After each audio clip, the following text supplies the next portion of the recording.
Hello and welcome to the Gunnar Vibe. It's been a while. I'm back in States. The last time we spoke, we discussed how important this week will be to Arsenal's title chances and also overall season. And it seems to have grown that way. We played Burnley away, we played Porto away, and we played Newcastle last night. It's been a decent week because Arsenal was able to win emphatically both the Premier League games, but they are 1-0 down in the Champions League tie against Porto. We'll come back to the Champions League tie, but we'll talk about the Burnley and the Newcastle game and how important those results are as compared to the league season and where that places Arsenal overall. First of all, Burnley been a struggle for Burnley this season again under company. They have chipped in a lot of goals. Arsenal started really well, scored the early goal against with Odegaard, a great pass from Martinelli from the left. He had pretty much the entire game given right to their right back. So a good start to the game, calmed our nerves, and we were able to build on it. Eventually, Arsenal piled on the pressure, scored a lot of goals, had created a lot of chances as well. And Burnley really didn't have a lot of answers to the position and the control that Arsenal had. That game ended 5-0. The game yesterday against Newcastle was also very important considering Man City won earlier and Liverpool had won midweek as well. With the start of the game, it was all about how Arsenal wanted to take revenge on the unjust loss that they had at St James's Park. All the abuse and hard tackles that Bruno Guimaraes had given to mm, Jorginho. Jorginho started this game, which was a little bit of a surprise, but Arsenal wanted to show control on midfield, and Jorginho was as good as anyone, which meant Trossard dropped to the bench. The back four remained the same, back five remained the same. Rice played a little bit ahead, and Havertz was the focal point of this attack. Um, we started really well.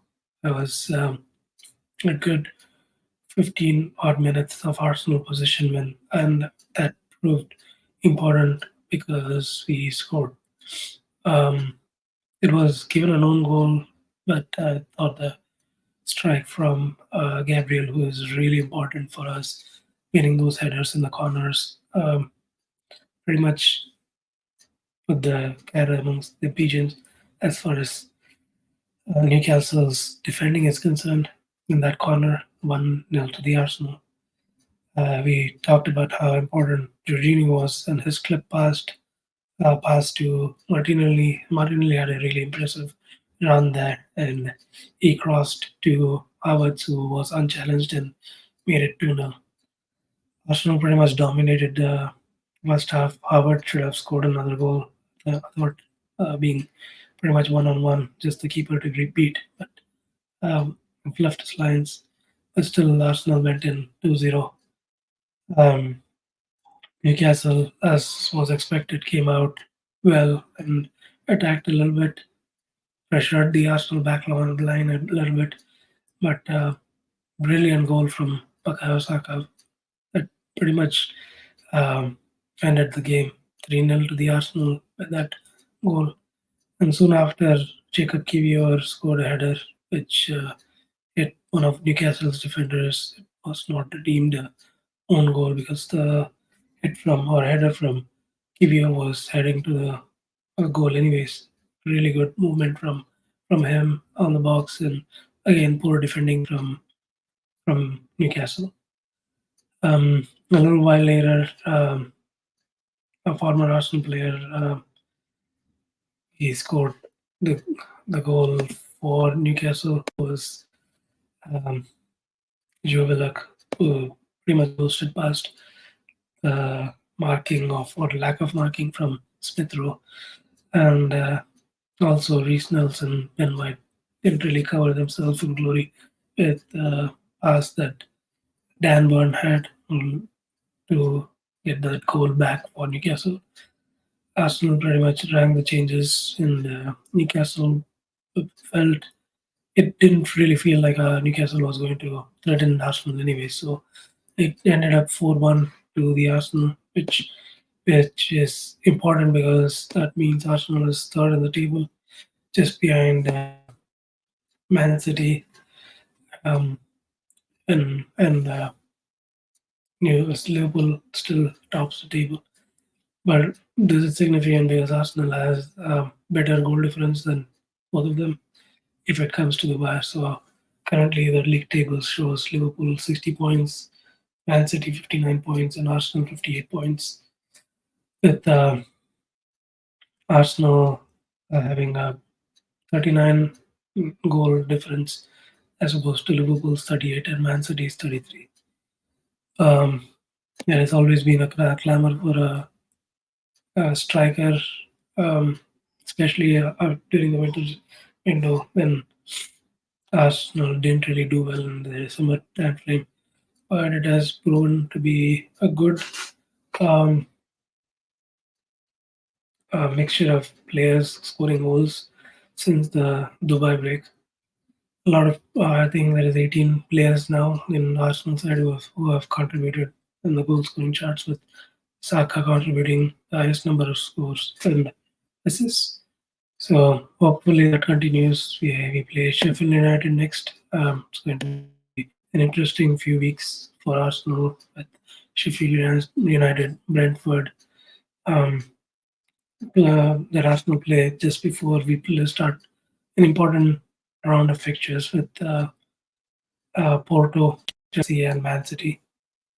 Um, that's the Premier League. As I said, Arsenal is keeping in touch with the the Premier League top teams, Liverpool and Man City. Goal difference has been phenomenal. Arsenal scoring at will and defending really well as well. Overall, it's been a good 2024 as far as the Premier League is concerned. As far as the League Cup is, and in generally cup competition is concerned, Arsenal has not done well this year. They lost against Liverpool earlier. They lost Porto midweek in the Champions League round of 16 tie. Um, it was interesting to see Arsenal having the same lineup as the previous match against Burnley. Didn't really have any shot on goal. We struggled. It was really good defending overall by Porto. Pretty much congested the midfield. Didn't really let Arsenal have that control on midfield and have those through passes for Odegaard and Saka to do much threatening to the Porto defense. With the game winding down, the game being scoreless, we thought that we'll be starting afresh from a 0-0 scoreline in the Emirates. But Porto scored a goal, really good goal at the last minute during scored by Galeno, and that meant like Arsenal has to now score a goal at the Emirates, at least two goals for them to win. It's going to be a tough game. We saw how tough it was to play Porto at Porto. We definitely need our supporters and our team to strike when we get the chances. Um, but we still have a couple of weeks until that game. It's going to be a really tough few fixtures. Uh, Starting with that Porto fixture, like I said, we are playing Chelsea and later on Man City in March, and hopefully this um, run of wins that Arsenal has, the wins in six this month, this year. We hope to continue that. Um, Nothing. I do want to share some thought that was interesting how Arsenal have kept the faith in the back line, especially Jacob Kivior. He has been really good. There has been some question marks early in the season when he was not doing well. He scored that one goal in that pickup game against Liverpool. But since then, he has played his part in this run. Zinchenko has been injured. His injury record has been pretty poor at Arsenal. Tomiyasu is back, but he has not got a chance or look in by either Ben White or Kivio. That shows how consistent our efforts have been.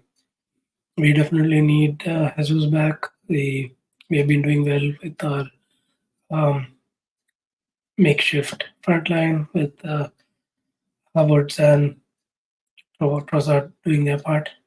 But Jesus or he's coming back on the lineup would be a good omen. Hopefully, with the run of fixtures that we have, hopefully we have our rest of the squad back. We heard about Partey coming back to fitness. Smith Rowe and Reece Nelson are getting some minutes in. With important fixtures coming in, I would expect Jorginho to play a little bit of a part as well in the run in. But we have about 13 games left, I think, and the Premier League at least, and it's going to be a really tough. 12 games, sorry. It's going to be a tough run of games to the end of the season.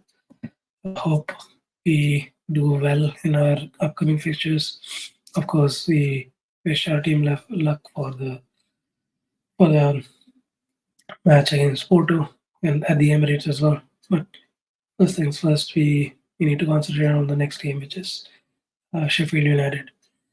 But overall, it's been a good 3 games. I think, except for the Porto game, I think we did as well as we could, considering it was an away game and we just managed to concede one goal. So it's still up for grabs, but good Premier League um, experience that our team has, and players that are coming back. Hopefully, that will help our case. And when it comes to playing against Porto in the picture in at Emirates, but I'll leave it at that.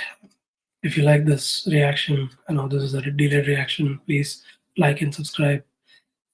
We appreciate your comments and also your feedback. But I'll leave it at that. Thank you, and let's go Gunners. Bye.